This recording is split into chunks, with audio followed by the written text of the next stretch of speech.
Bine ați venit la Locanta Jariștea.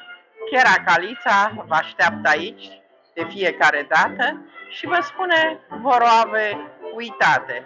Viața își are meandrele ei, iar soarta este un vârtej amețitor.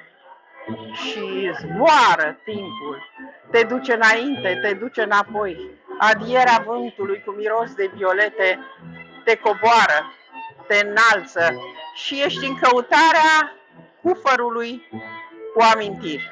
Vei găsi copilăria fericită, vei găsi rubederiile uitate în dulcele și poate amarul timpului.